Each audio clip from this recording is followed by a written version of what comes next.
Parfait, donc la vidéo ici vous présente les 6 améliorations qu'on a faites pour le module des présences, pour la gestion des présences. Donc, la première chose en tant que gestionnaire, donc si je suis un entraîneur et j'ai la possibilité de gérer la plateforme, on a accès à ces petites lignes-là. Si on clique là-dessus, en fait, c'est des notes personnelles. Donc, ça permet à l'entraîneur de savoir si, de garder un suivi sur ses athlètes puis de donner des petites informations, des petites notes pour garder un suivi avec les athlètes. Donc, dans ce cas-ci, j'avais marqué une note pour Émilie Rousseau. Je l'avais mise, puis je l'avais mis aussi privé. Donc, si on coche comme ça veut dire que la note qu'on s'est écrite va être à nous seulement. Donc, il n'y a personne qui a accès. Si on décoche ça à ce moment-là, puis on enregistre, à ce moment-là, l'athlète, donc Émilie et ses parents vont avoir accès à la note, ils vont pouvoir voir ce que vous avez écrit. Ensuite de ça, on a aussi, comme vous pouvez le voir, acheté l'option retard. Donc ça, c'est nouveau. Avant, on avait présent, incertain, absent. Maintenant, on peut acheter l'option retard. Ensuite de ça, dans les statistiques, si je clique sur statistiques et je vais dans saison, on est capable de faire un rapport des présences de nos athlètes. Donc, si par exemple, je suis responsable des sports dans une école et j'ai envie de faire un suivi plus serré au niveau d'Émilie Rousseau pour voir son taux de participation, je vais aller chercher son compte, son nom, et ensuite je vais choisir une date. Est-ce que je veux savoir pour toute la saison? Est-ce que je veux savoir pour une seule date spécifiquement? Ou est-ce que c'est pendant une durée, une certaine durée? Dans mon cas, moi, je veux savoir du 1er avril au 20 avril, c'était quoi le taux de participation d'Émilie? Je peux savoir est-ce que c'est seulement pour les matchs, les événements ou tout le monde, toutes les activités de l'équipe. Je vais cliquer sur filtrer et à ce moment-là, je vais pouvoir voir les statistiques. Quand on peut voir la moyenne du joueur est très mauvaise, donc elle n'a jamais été présente, que ce soit aux entraînements ou aux matchs. Donc à ce moment-là, ça devient intéressant pour une école de garder un suivi du taux de participation, puis à ce moment-là, on peut faire une intervention auprès de l'athlète élève. Ensuite de ça, on a aussi au niveau de la gestion comme gestionnaire dans le fond d'une équipe sportive, évidemment, donc gestionnaire de la plateforme, on a maintenant cette case-là.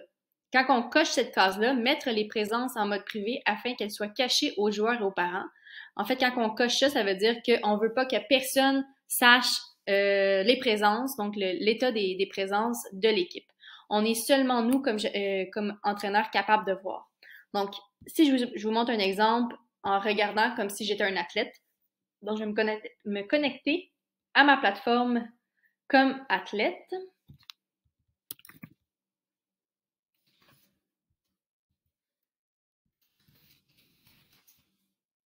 Donc, j'arrive dans ma plateforme d'équipe et je vais dans les présences. On peut voir maintenant qu'il y a un œil, donc les présences sont effectivement cachées et en tant qu'athlète, je ne peux pas voir si mes coéquipiers vont être là. Ensuite de ça, je vais revenir ici, donc mon profil. Si je suis un parent, une autre chose qu'on a ajouté ici dans la configuration des notifications, c'est la notification suivante. Donc, celle-ci. Notification d'absence de mon enfant à un match ou à un événement. Donc, ça, c'est dans les situations où est-ce que vous avez un enfant qui a tendance à manquer volontairement un match ou des entraînements pour différentes raisons, puis vous voulez assurer un suivi plus serré avec votre enfant. Ce qui va arriver, c'est que si vous avez cette case-là qui est cochée, et donc, par exemple, Thomas est supposé être en entraînement jeudi. Finalement, l'entraîneur change sa présence, puis il dit que Thomas n'est pas là, il est donc absent. Vous allez recevoir une notification sur votre téléphone qui vous indique que Thomas n'est effectivement pas à l'entraînement alors qu'il était supposé de l'être. Donc, c'est une forme de sécurité pour s'assurer de garder un suivi plus serré sur certains athlètes ou élèves. Ensuite de ça, on a un autre élément aussi, c'est dans le fond, là ça n'apparaîtra pas ici.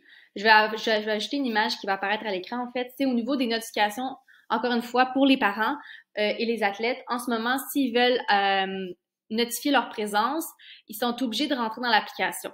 Par contre, en ce moment, ce qu'on va faire, c'est qu'il va y avoir simplement une notification qui va apparaître à votre écran.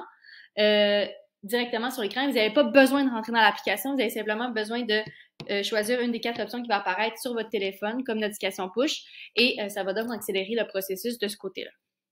Donc voilà les 6 améliorations qu'on a faites autant pour les parents athlètes que pour les gestionnaires au niveau des présences.